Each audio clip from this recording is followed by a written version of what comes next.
I tell them 2-3 years later they heard somebody else say it. When I got to Google, it was my first time being like really living around my daddy and his family. Right. So my daddy, my granddaddy, my uncles, all that shit, right? So what I started doing was I started studying my granddaddy, my uncles, my daddy, where they fucked up at, you know what I'm saying? All this shit. But you had that. A lot of niggas ain't had that. I got a question. After you finish, I know exactly what you said. You from Till before you even got here. Listen, what I'm trying to say, you might have had that layup, nigga. Yeah, you had an alley-oop, nigga. No, I'm not saying I didn't. Let me explain. Go ahead. I'm coming from a place. My mama, brothers, and my cousins in Florida is all gangsters, and I'm talking about I'm coming from killers. Okay. Black Panther Party motherfuckers. Okay. People don't kill whites, black, drug addicts. Fast forward, right? okay. Now I come up here, now I'm around different kind of black people, but I understand that they all fucked up somewhere. Let me ask you a question. What made you come up here? My mama said me up there. Why she send you up here? You can't do that here, but. What was going on down there for your mama to send you up No, there? you know what? I found out later that my mama didn't send me up there. My daddy sent for me. And this is the reason my daddy sent for me. And this is the best old enough to say, I don't want to go though, right? Listen, this is the best thing I think my daddy ever done. And when he explained it to me, I said, that was a good one. He understood, once we get out of high school, nigga, all my preference, shout it out. Rob and hustle. Once he get out of high school, there's nothing else for him to do. Right. So that gap I got from leaving Florida to coming to New York, now guess what? I ain't really finna be hanging with the other niggas from the neighborhood because I came from my own neighborhood. For me to try to just get in their business to me is lame. Right. But now I come up here and I come in here and give me a dub when niggas minimum wage is like $7-8. I just got a dub. I don't even know what I'm doing. Right. Let's see what this is about. Right. But now I get back to my daddy. Let me know when I can ask you a question. I get back to granddaddy. Now I study granddaddy, study my daddy, study my uncles. And the one place where they all fucked up at was women. Granddaddy, I don't know what I was women. My daddy, my uncles, they all fucked up with women. So the number one thing I had to know sooner or later in my life, I can't fuck all these bitches like them because that's what fucked them up. Right. So I started studying them. And then as I got deeper into studying my daddy, I started learning addictions. And he fell right here. But then I learned that one of his addictions he had, he gave it to me, naturally. And then he took me to do it. Right. So now I gotta understand and learn all that. And now I gotta put all this together to make sure I don't pass this shit down. And all that, what's your worst consequence? And all that, what's your worst consequence? Because you coming from that aspect, and if you lose in that aspect, what's the worst consequence? What's the most detrimental thing can happen in that lifestyle of what your experience? What's the most detrimental thing that can happen in that lifestyle? Well, I'm gonna say this, and it might be later. So one thing I used to tell, like when I used to go back and visit my Uncle Jack Lee, right? My Uncle Jack Lee was the nigga who had the Bible and shit. Right. I used to go back and visit him. Number one thing he's always tell me, don't never move back down here, right? Right. So now I find it's a little deep, but this is what I feel like would be detrimental. If all my uncles fucked up, all my daddy fucked up, and my granddaddy ain't never get it right, I feel like the worst thing I can ever do is not learn from their mistakes and fall to the same thing. Because if I fall to what they fall to, and what's the worst? The worst thing is that my son will fall to the same shit. Right. Now, so I don't know how this shit goes. So my granddaddy, daddy, whatever. Right. I'm the first person from my granddaddy lineage to raise his son in the house in 100 years.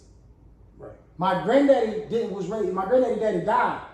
My granddaddy ain't raised him. Right. My granddaddy didn't raise my daddy. I'm the first nigga in 100 years in our family history to stay in the house with his son and raise a kid. Right. So now it's certain things that he got where he's not gonna fall to just because he had a daddy. Right.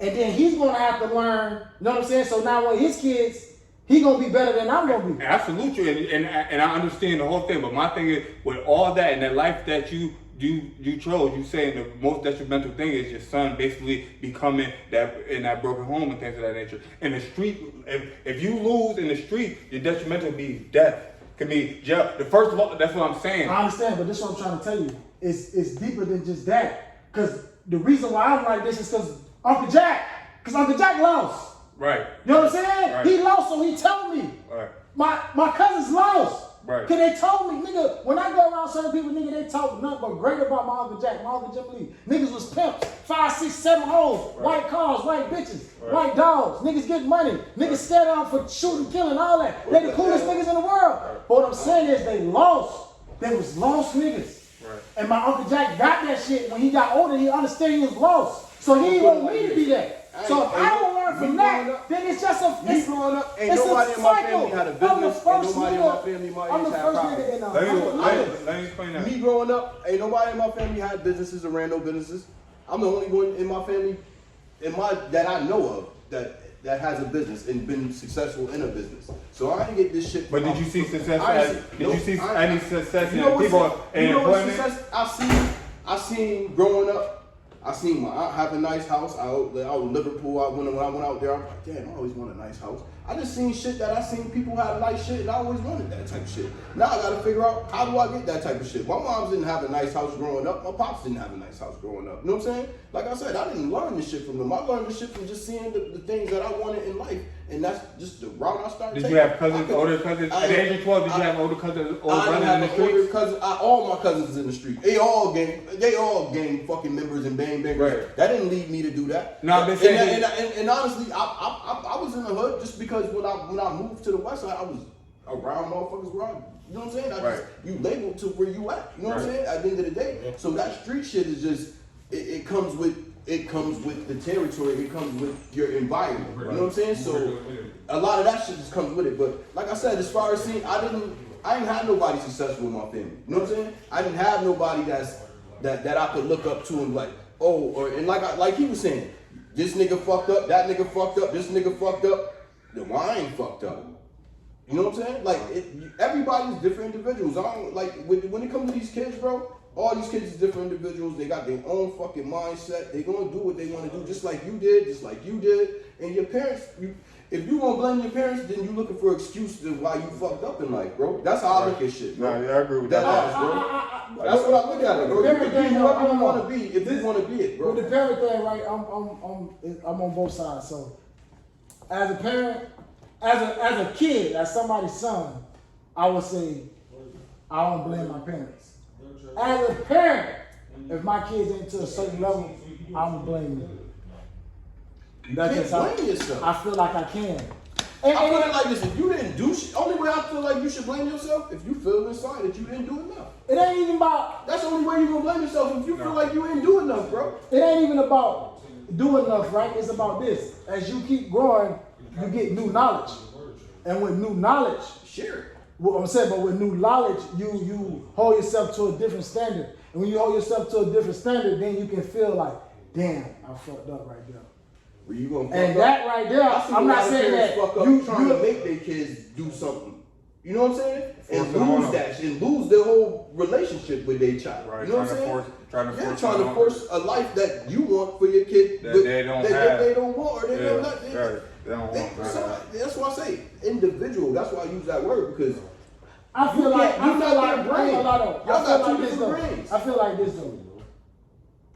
I'd rather my kid hate me for 4 years and be a success than love me their whole life and don't be shit. Well, how you know that? That's how do you know what you pushing towards them is going to make them successful?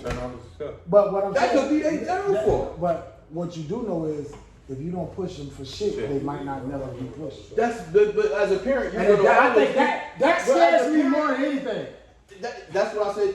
You must not. And that's when like regret will come in. That's why I say you must feel like that, because you must feel like you're not doing enough, because you're gonna, as a parent, you're always supposed to give your kids the best advice, bro. Like, you're gonna always give them the best advice. So I think you can lead a horse to water. Your kid is a horse. You can't make them drink, bro.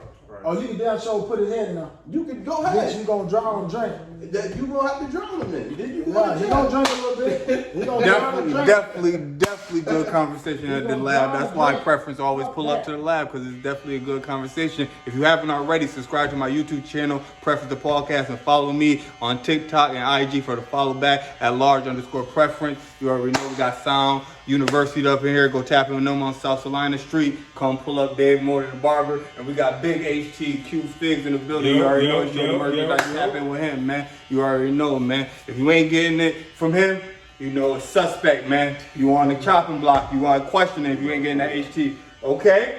That's how you do it. Sleazy's in here too, though. Okay? Okay, you got sleazies in the building. Sleazy's. You know, we definitely gonna let them know we got sleazies. Okay, sleazies, all different flavors. I told y'all. Preference is bringing a different kind of style to this, man. And the ground. You already know. Ground. Big sleazies, big clouds in the building. You know, for the ladies, you know, we still got a big lotto. Shout out to Lotto York. Shout out to Y'all Lotto, know man. it's always gas in the building. Always around me, you know, preference always, you know, my preference is always, you know, smoke, you know, presidential, man. Always smoking presidential, you know, but like I said, man, if you haven't already, subscribe to my YouTube channel. Also follow me for a follow back on my TikTok and IG at large_preference. We going up, all different angles. Got a lot of things coming. Got my boy Dave in the barber in the cut. You already know, I told y'all, you know, he just got done with the book bag giveaway. Great success, you know, giving back to the community is a must. And like I said, pull up the Sound University for more than you know. Syracuse, New York. Let y'all know that's where we at. You already know Syracuse, New York, man. Appreciate it. You already know. Preference. What's your preference? And I'm out.